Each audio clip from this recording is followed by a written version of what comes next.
saya tegaskan kembali bahwa hal-hal di luar itu yang bersifat seremoni, upacara, merayakan ulang tahun ini, ulang tahun itu, hari ini, hari itu, kita tidak anggarkan.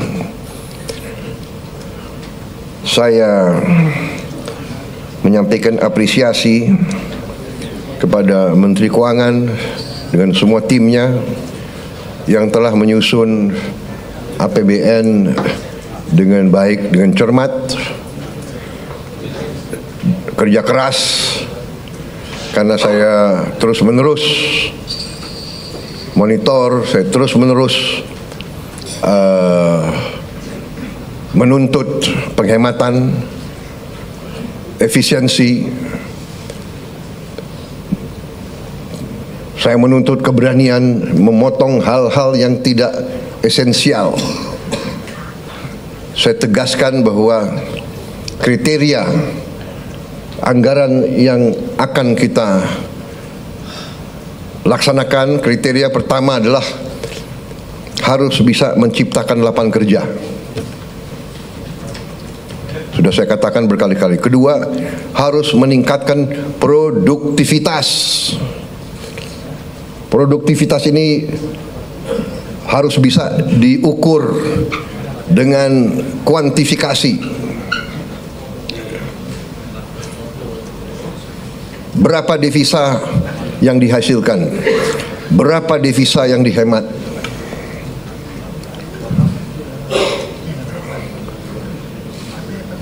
Kemudian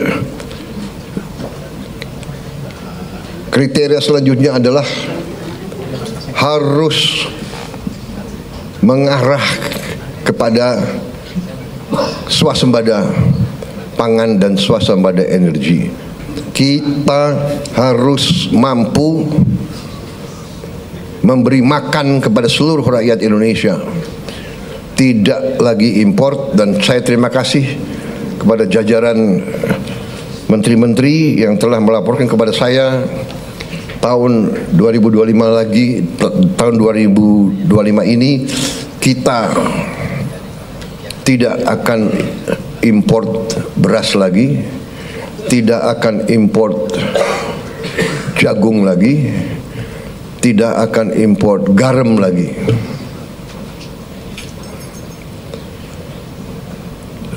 Artinya target yang saya berikan kepada kabinet bahwa Indonesia kita harus swasembada pangan dalam waktu 4 tahun. Alhamdulillah target itu bisa kita capai akhir 2025, paling lambat awal 2026. Jadi mungkin 3 tahun lebih cepat dari sasaran yang kita tetapkan. Artinya bahwa dengan niat baik, dengan kerja keras, ya, dengan orientasi kepada negara dan bangsa, kebijakan yang masuk akal akan membuahkan hasil yang cepat. Ini harus kita yakini. Kemudian kriteria selanjutnya adalah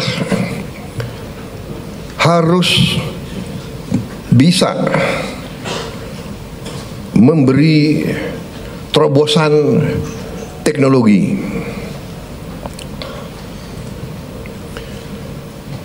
Dari prioritas kita itu, satu tadi bahwa harus menciptakan lapangan kerja. Tingkatkan produktivitas, swasembada pangan, swasembada energi. Dengan swasembada pangan dan swasembada energi kita aman. Kita tidak boleh bergantung kepada sumber di luar negeri. Sudah berkali-kali saya tekankan itu. Dalam krisis dunia tidak ada negara yang akan mengizinkan pangan keluar dari negaranya. Ini sudah hukum sejarah. Dan kriteria selanjutnya harus bisa menghasilkan terobosan teknologi. Berarti pengeluaran investasi untuk sumber daya manusia, untuk pendidikan, untuk sains dan teknologi ini termasuk sesuatu yang vital dan sesuatu yang harus kita jalankan. Jadi saudara-saudara, saya tegaskan kembali bahwa hal-hal di luar itu yang bersifat seremoni, upacara, merayakan ulang tahun ini, ulang tahun itu, hari ini, hari itu, kita tidak anggarkan. Perayaan sejarah, perayaan ulang tahun laksanakan secara sederhana di kantor, di ruangan. Kalau perlu yang hadir hanya 15 orang, sisanya divikonkan.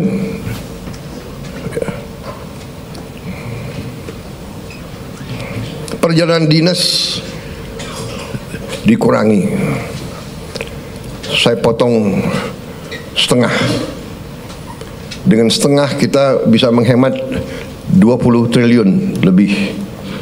Kalau kita hitung 20 triliun, berapa puluh ribu sekolah, gedung sekolah bisa kita perbaiki.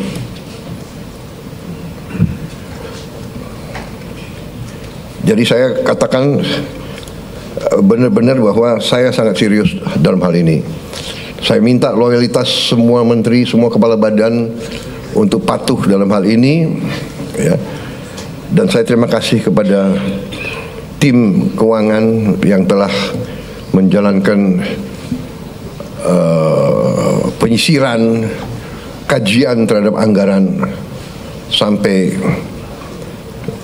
serinci-rincinya. Kalau tidak salah, mungkin sampai satuan ke-9 kalau tidak salah.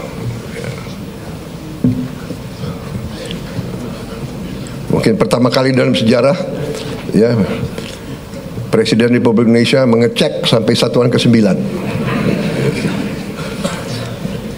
Jadi saudara-saudara pun mungkin tidak tahu anggaran-anggaran tersebut, ya. Karena kita sudah lama jadi orang Indonesia. Jadi, tapi ini saya kira sesuatu yang membanggakan. Dengan demikian kita bisa bekerja dengan sangat cepat. Saudara-saudara, program makan bergizi kita berjalan. Alhamdulillah, kita telah luncurkan tanggal 6 Januari yang lalu. Sampai sekarang berhasil melayani 650.000 anak-anak kita di 31 provinsi.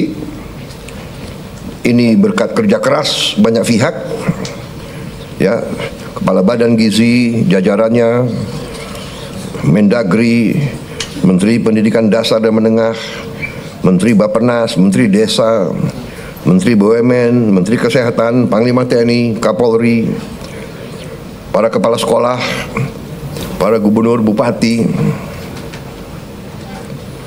tentunya Menteri Keuangan. Dan untuk Januari sampai April 2025, program ini sasarannya adalah 3 juta anak. Bulan April sampai Agustus 2025 akan menuju 6 juta anak. September kita harapkan 15 juta anak. Dan akhir 2025 target kita adalah semua anak-anak Indonesia bisa dapat makanan bergizi. Saudara-saudara, terima kasih kerjasama ini. Seluruh kementerian lembaga ikut mengamankan dan menyukseskan program ini. Kita akan bersinergi dengan pemerintah daerah, gubernur, bupati, wali kota, dan seluruh perangkat daerah. Saudara-saudara, ini adalah masalah strategis.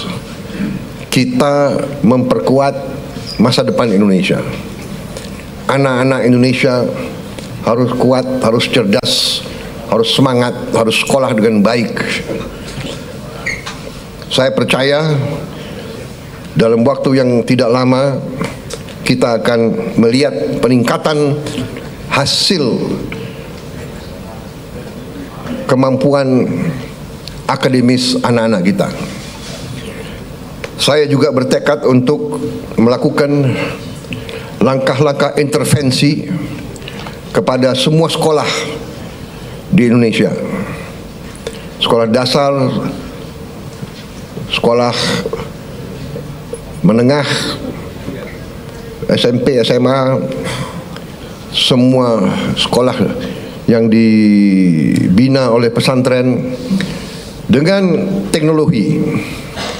Kita akan masuk ke semua sekolah dengan teknologi. Kita ingin mempercepat penyampaian pelajaran untuk semua sekolah kita. Saudara-saudara, saya juga berterima kasih kepada Menko Perekonomian dan tim ekonomi yang telah menggagas, menyusun konsep-konsep yang diwujudkan dalam produk-produk, dalam kebijakan-kebijakan yang pro rakyat, penghapusan hutang kepada petani dan nelayan yang mengalami kesulitan membayar sekian belas tahun, kemudian juga berbagai bantuan langsung, berbagai bantuan mengurangi kewajiban-kewajiban terutama rakyat yang di golongan yang paling bawah dan paling lemah. Saya kira nanti mungkin Menko Perekonomian dengan Menteri Keuangan bisa juga jelaskan ke masyarakat berapa kebijakan-kebijakan yang telah kita lakukan. Kita juga dalam waktu dekat kita juga akan mewajibkan semua perusahaan yang menerima kredit dari bank pemerintah harus menempatkan hasil penjualan ekspornya di bank di Indonesia. Saya kira ini hanya wajar, ini masuk akal. Mereka berusaha dengan dana yang bersumber dari rakyat Indonesia. Setelah mereka berusaha dan mereka lakukan penjualan, hasil penjualannya wajar kalau ditaruh di bank di Indonesia. Ini saya kira segera akan keluar dan akan berlaku kurang lebih 1 bulan yang akan datang. Ya. Jadi ini adalah sesuatu yang logis, yang masuk akal. Kemudian saya juga sudah memberi keputusan kepada unsur penegak hukum, Jaksa Agung, BPKP, Kapolri, dan Panglima TNI untuk menegakkan hukum dan aturan khususnya bagi perusahaan-perusahaan yang melanggar ketentuan-ketentuan pertanahan dan hutan. Ketentuan-ketentuan kita harus dipatuhi. Tidak ada yang memiliki perlakuan khusus. Ya. Bagi mereka yang sudah diberi kesempatan berkali-kali untuk menyelesaikan kewajiban-kewajibannya dan tidak melakukan, ya pemerintah akan melaksanakan kewajibannya, mencabut izin dan menguasai kembali lahan-lahan tersebut. Apalagi lahan-lahan itu adalah hutan lindung dan sebagainya. Jadi ini juga langkah yang akan kita laksanakan. Saudara-saudara sekalian, saya juga sangat berterima kasih kepada banyak jajaran. Baru hari Senin kemarin saya mendapat kehormatan meresmikan 37 proyek strategis ketenaga listrikan nasional, mencakup 26 pembangkit listrik dengan kapasitas total 3,2 gigawatt serta 11 jaringan transmisi dan gardu induk di 18 provinsi. Sebagian besar dari pembangkit listrik ini adalah energi bersih, energi terbarukan.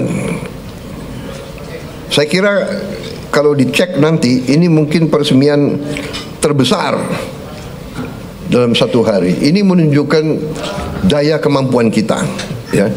We can do it.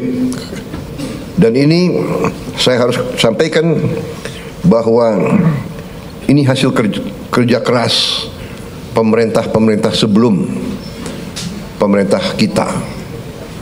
Jadi marilah kita selalu menghormati semua pihak, semua yang telah bekerja keras, pendahulu-pendahulu kita. Kita sampai di sini bukan seketika.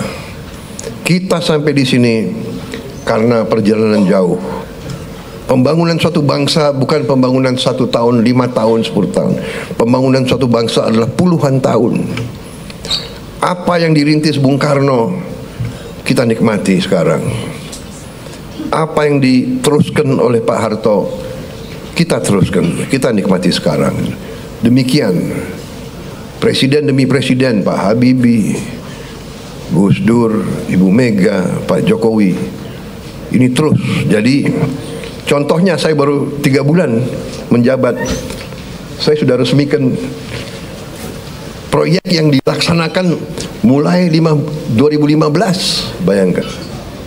Jadi inilah yang saya minta menjadi alur bernegara kita. Kita ini melanjutkan suatu long march, perjalanan jauh, estafet demi estafet kita terima. Baru nanti kita akan mencapai cita-cita kita. Saya sangat optimis bahwa kita akan sampai ke situ. Saudara-saudara, sementara itu yang saya sampaikan, teman-teman media saya kira cukup banyak bahan, ya. Sekarang akan saya sampaikan hal-hal yang belum perlu Anda dengar. Kan begitu kan? Saya kira media ini masih muda-muda, ya. Jadi ada hal-hal yang kalau orang tua bicara yang muda-muda yang muda-muda, anak-anak biasanya tunggu di luar. Kan begitu kan? Ya. Terima kasih sementara. Ya.